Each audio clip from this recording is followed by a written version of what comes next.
Parliamentary Committee on Information, Computerization and the Media today, by majority vote, agreed that Culture Minister Zlatko Hasanbegovic was well within his authority to fire the members of a commission within his ministry which allocates government funds for non-profit media. The opposition in Parliament has argued that the move was illegal and should be overturned. Hasanbegovic says he plans to overhaul government's approach to non-profit media, saying that they need government support but that it must be based on clearly defined criteria.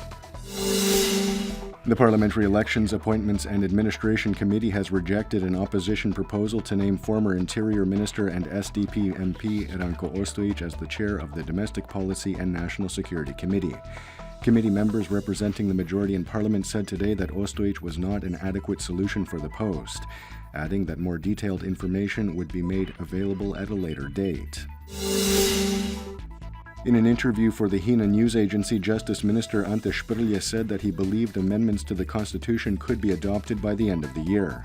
He said the changes in question dealt with issues that have been widely accepted as common values, such as removing the statute of limitations on war profiteering and illegalities in the privatization process. He also announced the continued restructuring of the judiciary in 2017. Prime Minister Tihomir Orešković today received the heads of 4 union associations. The focus of their talks were planned reforms by the Orešković government. The PM said at the beginning of his mandate that he would not make radical cuts, but that 5 key reforms would be introduced. According to unconfirmed reports, the director of the Security Intelligence Agency, Dragan Lozancic, will be relieved of duty as early as today. The reason being that he failed to inform President Kolinda Grabar-Kitarović that a person with whom she is communicating, specifically Zdravko Mamić, is under surveillance. Lozancic did, however, inform former Prime Minister Zoran Milanović about the surveillance.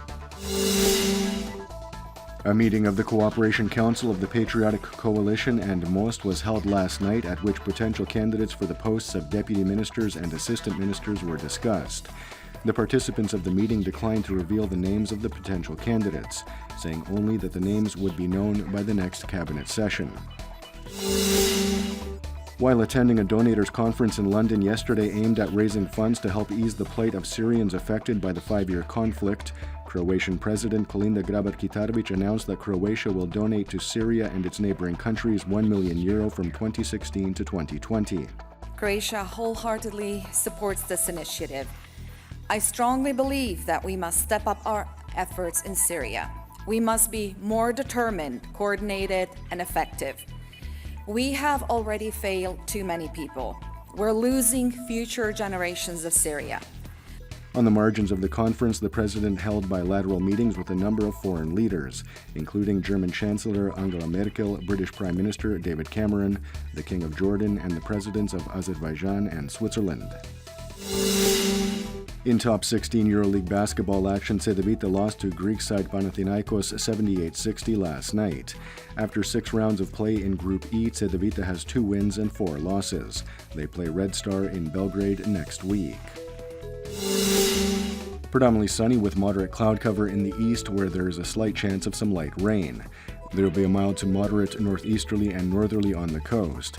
However, on some parts of the central and southern coast, winds will reach strong to gale force gusts. Highs for the day will be between 5 to 10 degrees Celsius inland, 10 to 15 on the Adriatic. The 3-day forecast for the interior calls for warmer temperatures with winds from the southwest. Predominantly sunny skies on Saturday will give way to cloud cover and some isolated showers on Sunday. Winds on the coast will shift to a southeasterly, bringing with it cloud cover and some rain, especially on the northern Adriatic. On Sunday, expect strong to gale force winds.